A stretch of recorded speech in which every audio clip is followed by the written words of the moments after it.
up, YouTube? It's your girl, the Mac of all trades. I got Abby right here. We're just gonna, here, we'll just put Miss Abby in my lap.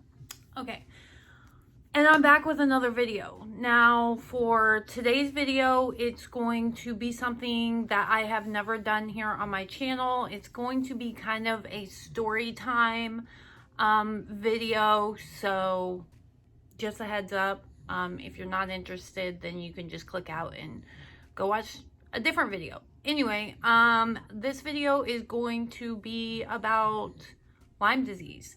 May is Lyme Disease Awareness Month, and your girl Mac here, she is a Lyme disease warrior. I know it sounds weird talking about myself in the third person, but I am. So this video is just going to be talking about my battle with Lyme disease, also just giving information to you all about Lyme disease because it is a highly controversial subject.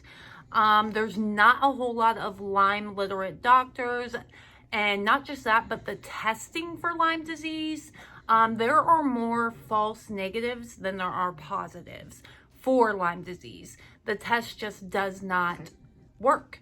And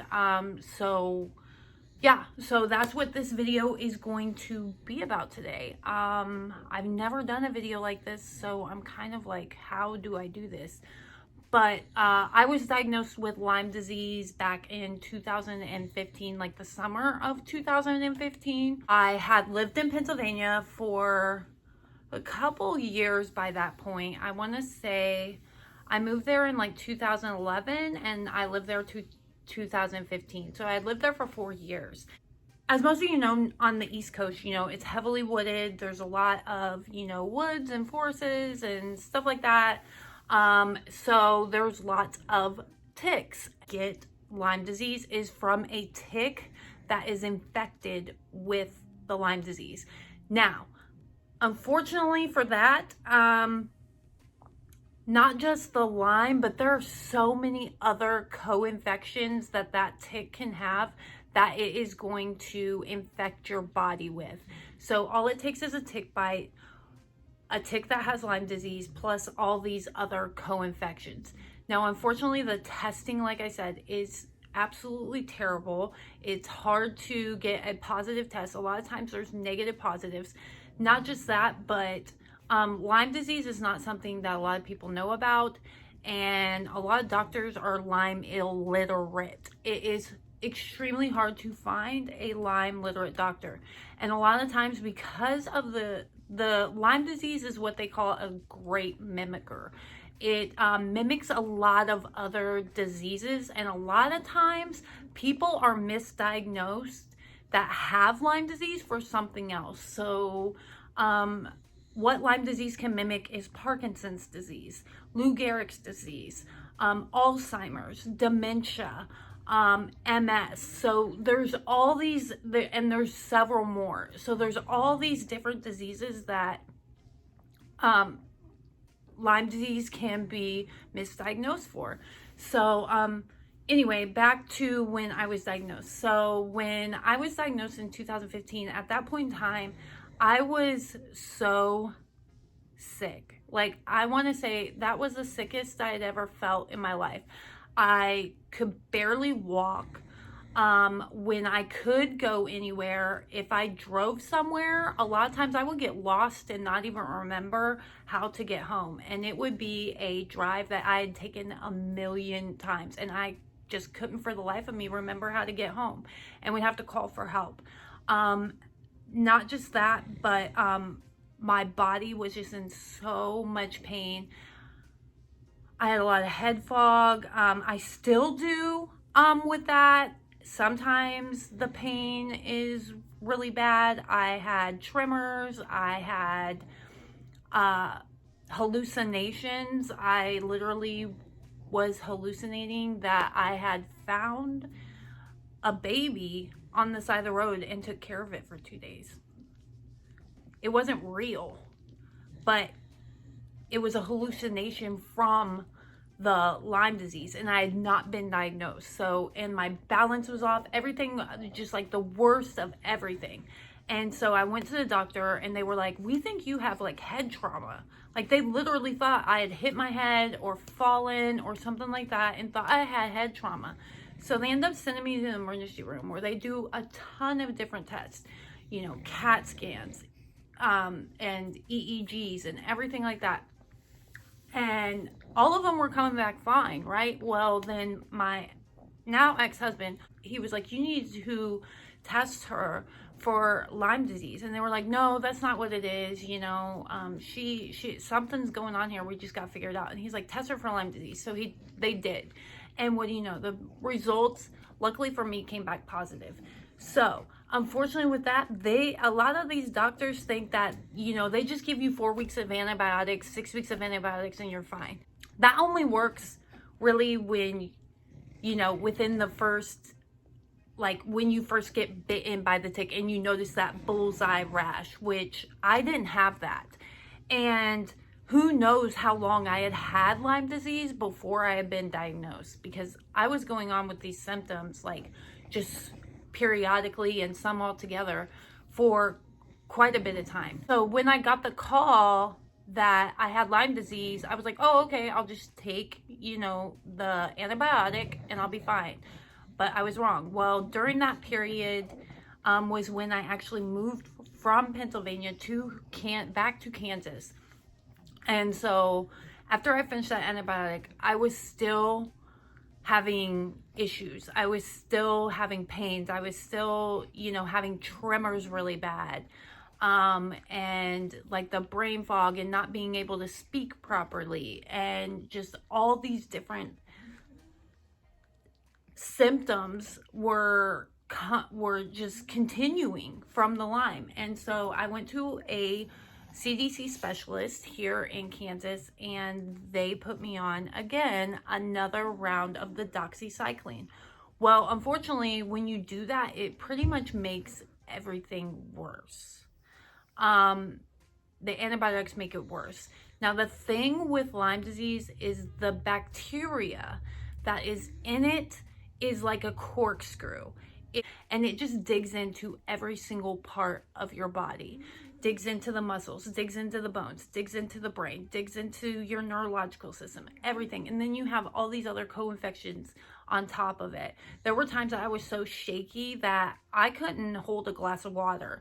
Or, you know, there were times that my body would be tremoring so bad that, I mean, you would think that I was having like a seizure.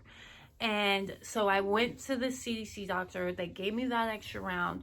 And it didn't help. So then after that, I'm like, what am I supposed to do? Just live like this? You know what I mean? Like, what am I supposed to do? And my grandma would go with me to every doctor's appointment. And I'm like, how am I supposed to live with this?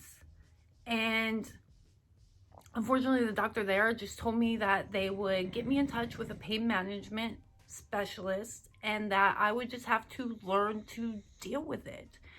And you know, it really pissed my grandma off, I think, more than me, because I was just like, okay, I guess that's what I have to do, you know? And my grandma was like, I can't believe you can't do anything for her.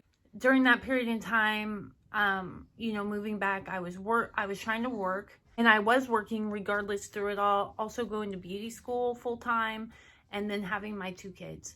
So it was a lot, but I had a couple stints in the hospital and at school that landed me in the emergency room in the hospital. And then, let's see, I've had a couple more since then. The last time I had like a bad relapse, I call it a relapse of Lyme, was a couple years ago. And I was in the hospital for that, because it had made me have many strokes. I was having many strokes. And, you know, I don't know exactly how to portray everything to you guys, but, you know, there's good days and then there's bad days. And unfortunately, for me, being a busybody the way I am, I always feel like if I stop, then that's when it hurts the most. So that's why I'm always go, go, go. Because if I stop, then that's when the pain sets in. And so I just don't stop. But unfortunately with that, sometimes I can overdo it, and then here I am bedridden. People have died from Lyme disease. Unfortunately, it causes a lot of depression because people can't get the help that they want, and they end up committing suicide because of it. And, you know, even though the studies are not 100% definite, you can give it to your child in utero. Lyme disease is more of an epidemic than the HIV/AIDS virus. I will say the scariest thing about having Lyme is, you know, I feel like I'm a healthy Lyme warrior. And I know that there's people out there that are not. I feel fortunate enough that I've kind of had like almost like a remission period now where it's not affecting me the way it was. And the only problems I really have now are the pain, which I just deal with it. You know what I mean? Like, I think my body has kind of built up a tolerance to it in a way. And then, I mean, it has caused seizures before, but I haven't had any of those in a long time. And with those seizures, it's not like your typical seizure where you're like shaking. It's just like your whole body like tenses up, and it's like, I don't know, it's like being frozen and then someone putting tape over your mouth and not being able to speak. You can hear, you can comprehend what's going on around you, but you can't speak, you can't move. And it's fucking scary. But like I was gonna say, I think the scariest point for me was with this disease was being in the hospital and my kids coming to see me and seeing my daughter walking through that into that room and her just start bawling. And there was a period of time where my daughter was scared to go to her friend's house. She was scared to spend the night somewhere because she was always afraid something would happen to me and that she wouldn't be there. And I don't like it that my kids have to live in fear of that. I don't even know how to portray or say things about the disease to you guys. I just live it. A lot of people think that it's not real. They think, you know, people do it for attention or whatever, that it's not a chronic illness. But I've lived it, and it is real. And it lives inside me every single day. As far as my relapse symptoms is I get really bad heart palpitations to the point where, like, you know, it'll just randomly come on and I'm like, you know, like, oh my God. And sometimes I'll like let out a weird noise.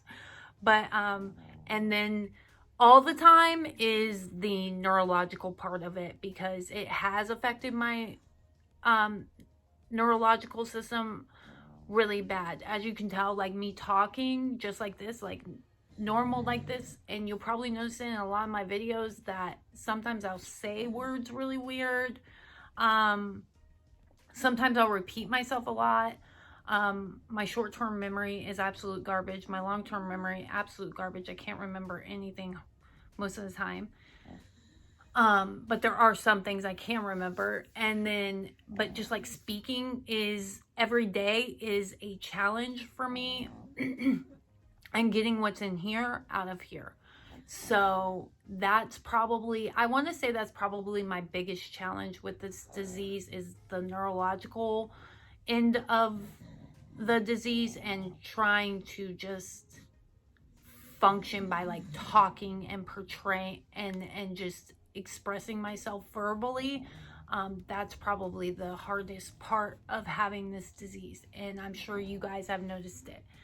But you know, and sometimes, you know, there will be times where I'll have like a tick, like not a tick, but a tick where like a word will set it off or whatever, and it's almost kind of like Tourette's, where I'll like continually say just that word like rapidly. And you know, I had to get on my son the other day because he actually made fun of me for it, not realizing that it was a misfire. that I was saying that word over and over again. I don't know what else to say other than, you guys, it's real. It's a real disease.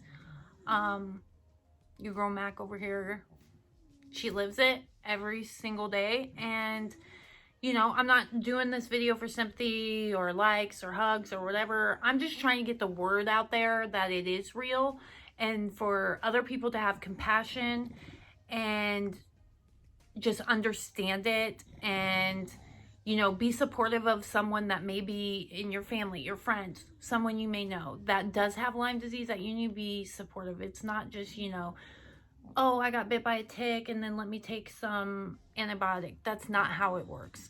So, well, for some people, but for a lot of people, it can be a chronic disease. So I just ask that you have compassion, love, and patience, and just wanting to understand it. And that's purely the sole reason for this video. I just want to get the message out there. So what I kind of want to do is a Lyme disease month challenge for this month. So I just ask that everyone wears something green for the month of May. So wear something green, preferably lime green. And so I just ask that people do that. And, you know, if you want to tag me in your pictures, I would love to see, you know, people in lime green. So you can tag me on Facebook and Instagram. Those are all linked down in the description box, but I would love to see you guys in lime green. I've made a pact to wear lime green every single day for the month of May. Last year I did a challenge where I challenged everyone to paint their middle finger lime green, because fuck Lyme disease. And yeah, so you guys, that's going to conclude this video. Please give it a thumbs up if it was informative to you. I know I don't know like statistics and the right words and all that kind of stuff, but you guys, I'm trying. And most of all, it's just getting the story out there to get people talking about Lyme disease, to hopefully get more funding, everything like that. My daughter does a fundraiser every year for her birthday for Lyme disease, and so yeah, she's just a doll, and she does that to try to help us warriors. So I truly appreciate you all for watching this video. As always, don't forget to subscribe to my channel and hit that notification bell so that you can be notified whenever I upload a new video. And with all that being said, thank you again for watching, and I'll see you in the next one. Bye. Me and Sweet Betty ain't never seen a bear that can dance before. Well, it's a 1-step, 2-step, 3-step, 4. Follow Dakota and he dance some more. Dance, dance, Dakota, dance, all around the country store.